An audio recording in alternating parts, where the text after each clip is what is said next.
Humans have been walking on this planet for an approximate 300,000 years. Ever since then, we have seen many species come and go before our very eyes, disappearing into the abyss of the fossil record. Yet we have continued on, adapting and altering our environment to better suit us in an ever-changing world.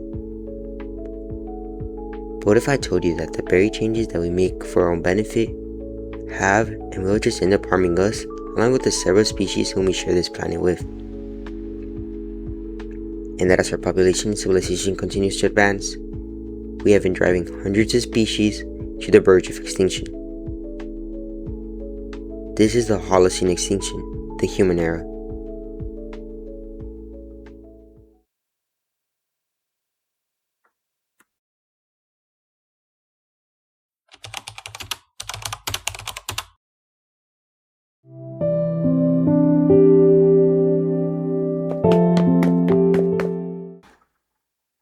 Extinction as a concept is a relatively recent development, made by the French naturalist Georges Cuvier in 1796. By definition, it describes the point in which a species has lost all of its members and is thus no longer capable of reproducing. Of course, though, this can happen for a lot of different reasons, whether it be due to competition, a change in the environment, or even disease, just to name a few. My point here, though, is that extinction is a natural part of a species' evolutionary lifespan. In fact, 99.9% of all life to ever existed on Earth is now extinct. For the most part, though, a species' average lifespan can be expected to be anywhere between 5 to 10 million years, depending on the animal.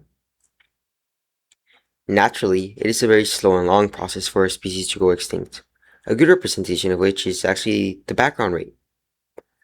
Estimated to be at around 0.01% of all species every year, or around 2 species per every 10,000 species every 100 years, and based on scientists' research on the geological and fossil record, the background rate helps identify issues within the environment, acting sort of like the expected average rate of extinction. At times, however, a great number of species may go extinct within a relatively short amount of time. This is what is known as a mass extinction event. During such an event, an approximately 75% of all species may go extinct. In the past, there's actually been 5 confirmed mass extinction events, the Big 5 as many of us come to know them. The first of which occurred somewhere around 444 to 445 million years ago. This was the Ordovician Silurian. The next was the late Devonian, and it occurred somewhere around 360 million years ago. By far, though, the Great Dying was the most devastating of them all, having killed off up to 90% of all life, both aquatic and on land.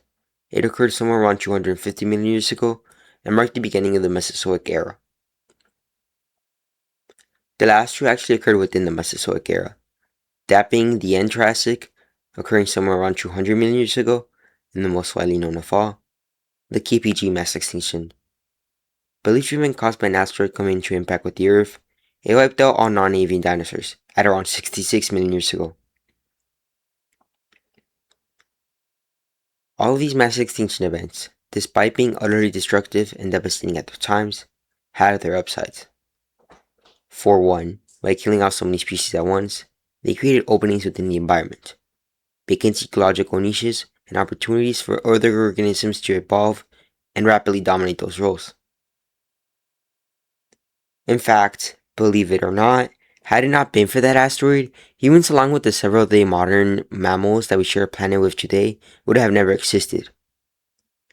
Having said this though, all of these mass extinction events were a result of natural phenomenon, factors completely out of the reach from the organism's control. Yet once the Cenozoic era began, humans began to fidget with the delicate balance of nature, something that would hold dire consequences for us all. Surely by now you have heard of the term the Sixth Extinction. It is a term popularized by Elizabeth Corbett's bestseller book, holding that very name. Well, it is used to describe the current ecological crisis that we are facing right now, as many scientists now agree that we may just be facing the Earth's sixth mass extinction, a one of a kind truly. You see, unlike the other 5 mass extinctions that were part of natural events, the Anthropocene extinction is driven entirely by human activity. Actions such as habitat destruction, poaching, oceanic pollution, and the introduction of invasive species are just a few of the many human activities linked to the increase in extinction rates. In fact, when compared to the background rate, scientists have found that the recent extinction rates have possibly even been as high as 10,000 times more. Despite only recently being recognized, this issue has actually been occurring silently for thousands of years. It all started with us. More specifically, when we, along with their closest hominid relatives, migrated out of Africa. For you see, when we invaded Eurasia, Oceania, and the Americas, we disrupted the ecological balance. These continents had simply never hosted a species like us, and had already developed their very own apex predators, whom we almost immediately competed with. Not to mention, we also preyed upon species that had never seen predators as advanced as us, and thus, most were incapable of keeping up. A scientific paper published by LiveScience.com actually highlights this, pointing out a sudden decline in megafauna population, as shown by the fossil record, around the same time that humans made their way into Eurasia, Oceania, and the Americas. In the paper, Phyllis Smith had even suggested that the fossil record may indicate that these massive animals began to go extinct as early as a couple hundred years to 1,000 years upon the arrival of humans on their homeland.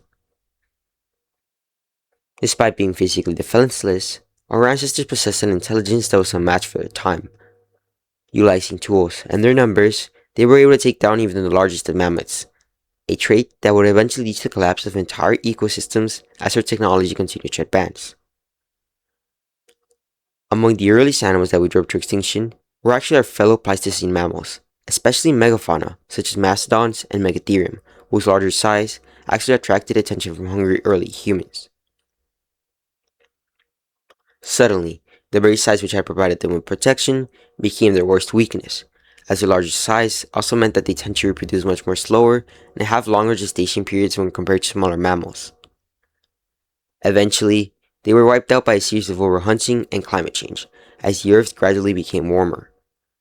For the most part, the megafauna that did manage to survive became isolated within ecosystems hidden away from the early humans, where they stood safe. Well, that is until we arrived on their coast and killed them off too, unfortunately. Over the course of the next hundreds of years of human civilization and expansion, wildlife faced great challenges brought on upon them by none other than us. The domestication of animals, beginning at around 1500 years ago with dogs, soon meant that on our search for new land, we often brought animals usually not native to the region.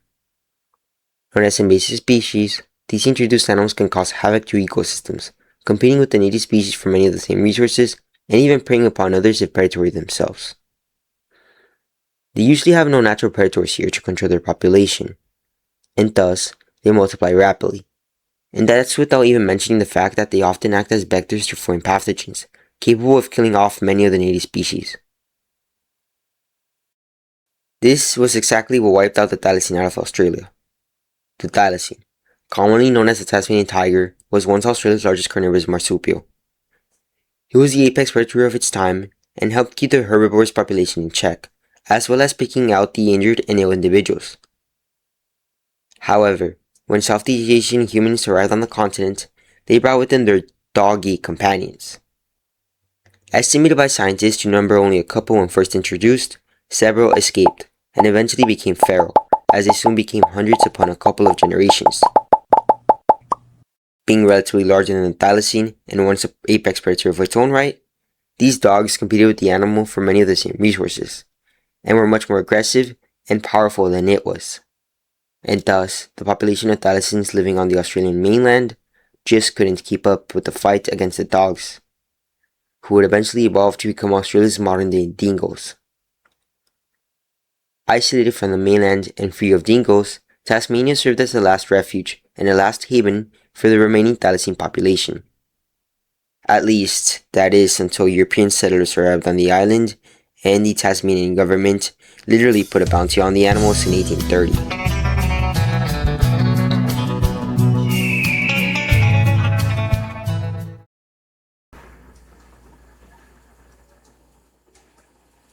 The age of exploration only became all the more fatal. Searching for undiscovered land and riches, European explorers embarked on several voyages leading to the discovery, quote-unquote, of previously uncharted land, while spelling doom on hundreds of species and even destroying entire ecosystems altogether as they set up their colonies. Among all the different ecosystems which our planet hosts, island ecosystems tend to be the most vulnerable. Millions of years of geographical isolation tends to make both plant and animal species evolve uniquely, each perfectly and exactly adapted to live within the specific conditions of the island, and for the most part, that island only. A prime example of this, but definitely not the only one, has to be the dodo bird. Yes, that funky round bird which textbooks just love to portray as fat, lazy, and stupid. Huh? Many of us may regard it as nothing but an evolutionary mistake that brought doom upon itself. The reality is that this bird was actually very well adapted to the landscape of Mauritius, as explained by PBS Sions. By the way, I recommend checking them out later. It is an amazing channel. Anywho though, Mauritius had no native mammalian predators, and thus species such as the dodo bird and several other native birds had little to no fear for the Dutch sailors who arrived on the island in 1598.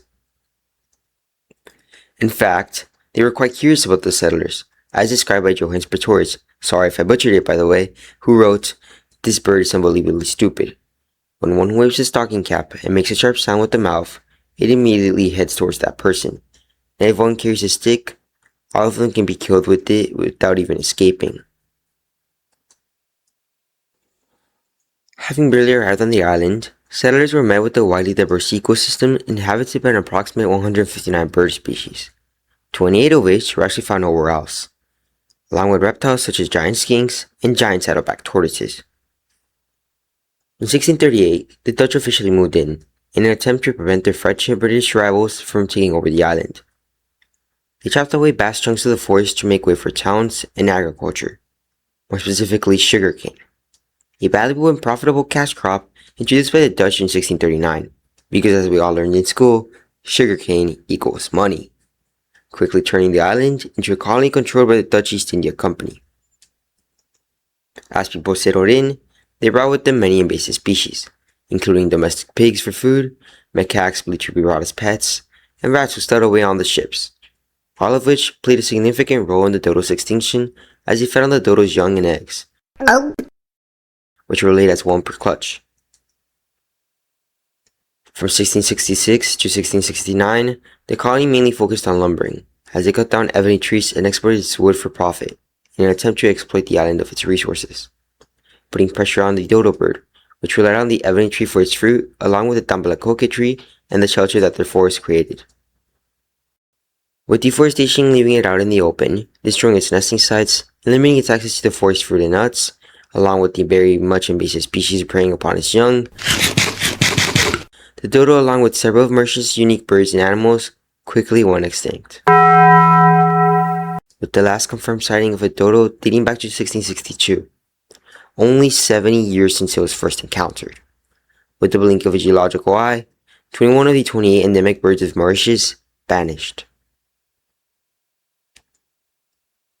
Unfortunately, this pattern continued on to modern times, especially with the advancements brought by the age of industrialization in the late 1700s and early 1800s. New advanced technology, including guns, America's favorite invention,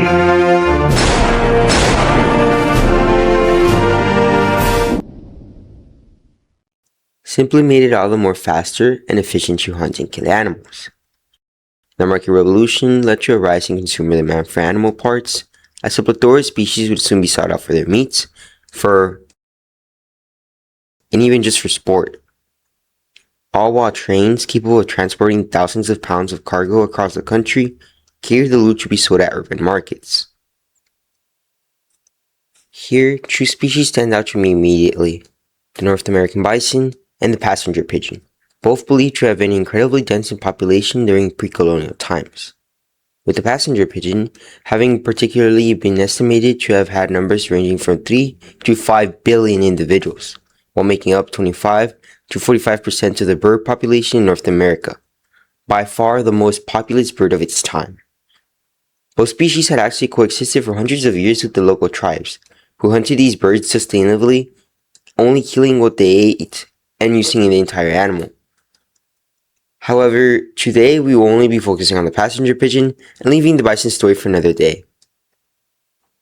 The passenger pigeon, once the most abundant bird of its time, quickly fell victim to the rising market as those hunted for its meat aggressively, It once lived in the northeastern woodlands and hardwood forests of the US, and would migrate in the literal millions over hundreds of miles to the areas surrounding the Great Lakes. They were so abundant that they were said to leave sheets of guano wherever they passed, and even knock down branches where they roosted, with the writer Edith M. Patch once describing her encounter with the flock as, "Once so many passenger pigeons flew by that the sound of the wings was like the sound of thunder, and they went through the air faster than a train on a track. And the numbers in their flocks were so many that they hid the sun like a great thick clouds."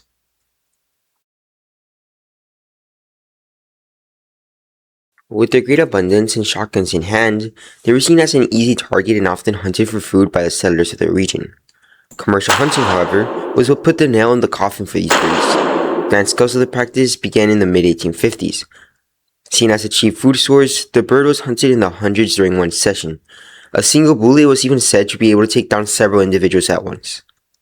All while trains shipped the kill in the literal millions off to urban markets and towns. After decades of aggressive and reckless killing, the market had turned the world's most abundant bird species to nothing else but a legend and folklore, as only one remained by 1914, a female named Martha, housed in the Cincinnati Zoo.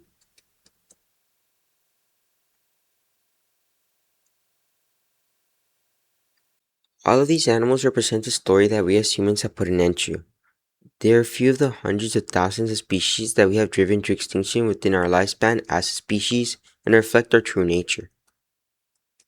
As of right now, the IUCN has firmly recognized 48,600 species threatened with extinction. Approximately 41% of all amphibians, 26% of all mammals, 11% of all global bird species, 38% of all sharks and rays, 44% of the world's coral reefs, about 28% of all crustaceans, and 21% of all extant reptiles, and that's without even mentioning the plants, all facing extinction because of us. In fact, scientists believe that if we continue on our current path, up to 50% of all plant and animal species existing today will go extinct by 2100. And then there's the climate crisis, which actually goes hand in hand with the mass extinction crisis. Unlike the climate change caused by natural forces in the last 5 mass extinctions, climate change within the Anthropocene era is actually fueled entirely by human activity.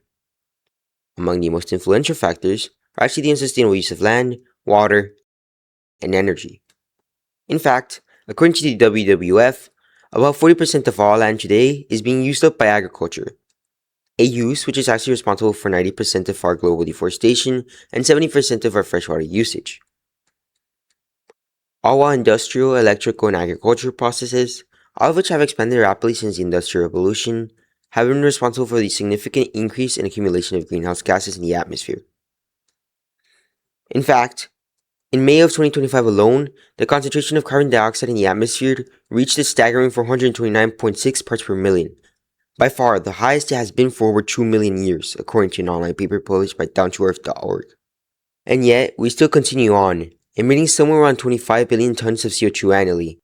I don't think you understand how crazy that is. That is equivalent to weight to approximately 362,318,841 adult male African bush elephants. With their ever-growing population, electrical demands will grow, and so will CO2 emissions, along with the rate of climate change and ocean acidification, until it reaches a point of no return. As the most intelligent and advanced form on our planet, we often believe that our dominance saves us from extinction. Well, that's not correct actually. We think that we can outsmart the system, designing solutions to keep ourselves safe and comfortable instead of trying to reverse the damage that we caused. Whatever it is that we come up with though, no matter how advanced it is, it will just be a temporary solution. Among some of the consequences that our actions have in store for us in the future are harsh and extreme weather, such as droughts and heat waves, projected to hit harder and persist for longer periods of time. Aggressive wildfires that will become all the more common. Stronger hurricanes with great intensity and higher death rates. And then, the eventual melting of the Arctic rings ice, along with the much hotter temperatures. Thing is though, this isn't just a future problem. It's going on right now, as we speak. And signs of it have actually been persisting for quite a few years now. Global sea levels have been continuously rising, and since 1880 have risen to about 8 inches due to the melting glaciers, a result of the ever-warming global temperatures. Along with this, though, the rate of ocean warming has increased rapidly, doubling in the periods between 2004 to 2024 from that of 1960 and 2005.